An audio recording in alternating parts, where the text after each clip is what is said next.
Let's be real. When you scroll through Instagram, Indonesia looks like paradise. Perfect beaches, cheap villas, breathtaking views, zero stress. But here's the thing. That's just one side of the story.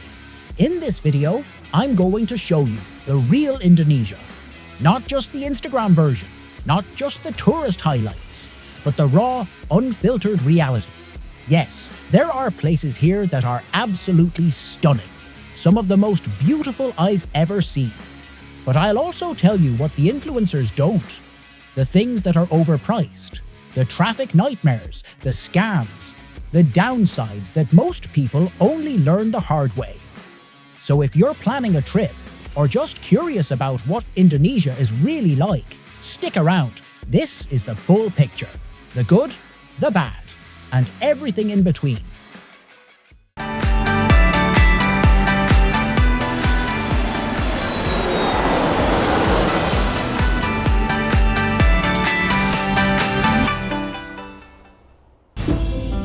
One, Jakarta. Busy, loud, and full of surprises. Let's start with Jakarta. Yeah, it's chaotic. The traffic can test your patience.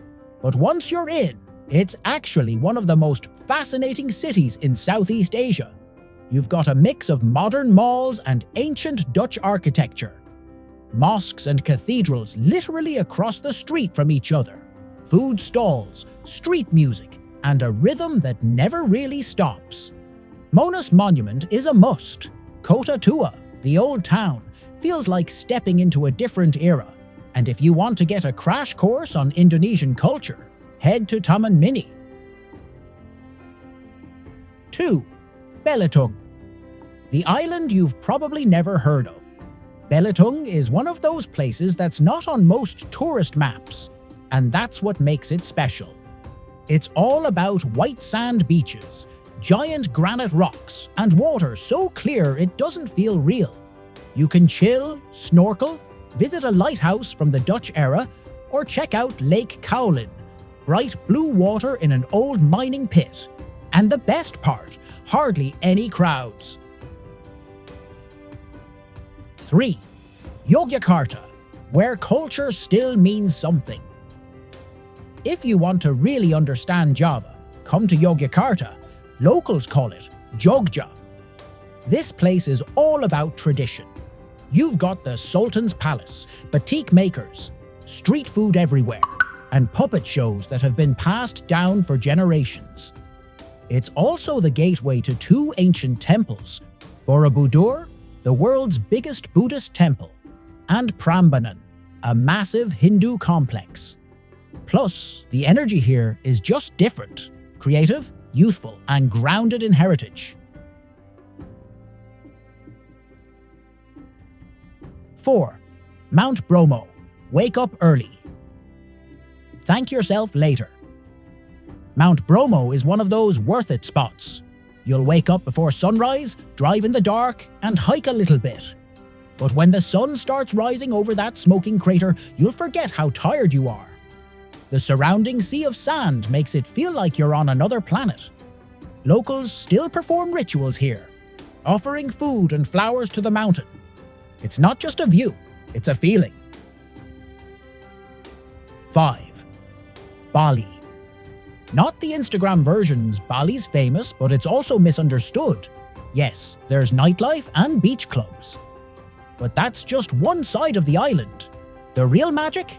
It's in Ubud's temples. The rice terraces of Tegolalang, the cliffside shrines like Uluwatu and Tanah Lot. The spiritual vibe here is strong.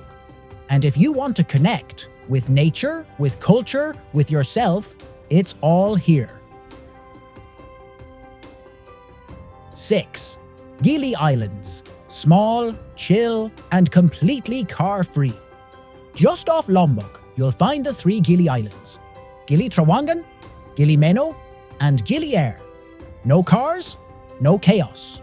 Just bikes, sandy paths, beach bars, and blue water for days.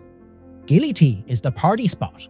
Gili Meno is super quiet, perfect for couples or solo travelers wanting peace. Gili Air is a mix of both. And the snorkeling? Top notch. 7. Lombok, Bali's understated neighbor.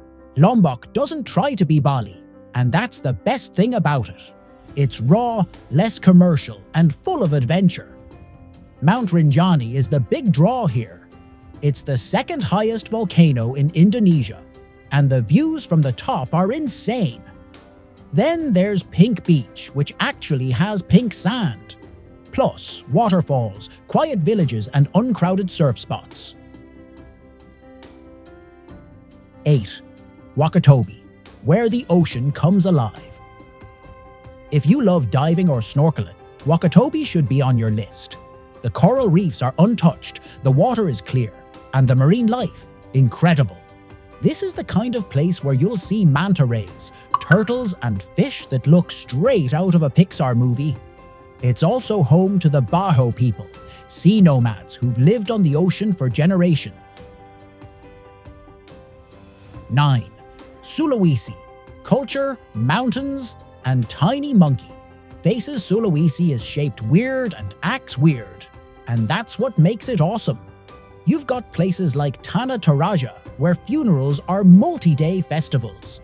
Yes, funerals. Not sad and quiet, but full-on events celebrating life. You'll also find ancient stone carvings, world-class diving in Bunaken, and tiny tarsiers. Look them up. They're adorable and slightly creepy. 10th Raja Ampat, the one you save for last. Raja Ampat is the dream destination. Over 1,500 islands scattered across turquoise waters, and some of the richest marine life on Earth. It's not cheap to get to, but once you're there, it feels like you're in a nature documentary. You'll find manta rays, coral reefs, uninhabited islands, and quiet villages where life hasn't changed in decades. 11th. Kalimantan, into the wild. This is the Indonesian part of Borneo, and it's wild. Thick jungles, winding rivers, and orangutans that swing right over your boat. You can visit conservation centers, explore national parks like Tanjung Puting, and learn from the Dayak people who've lived here for centuries. It's one of those rare places that still feels untouched. Here's the thing. Indonesia is not just Bali. It's not just beaches. It's not just volcanoes. It's diversity. It's stories. It's adventure. You could visit again and again and still find new places that blow your mind. So, which one would you visit first? Drop a comment below. I'd love to hear what caught your eye. And if this gave you travel ideas, subscribe. Because this isn't a one-off. There's a lot more coming.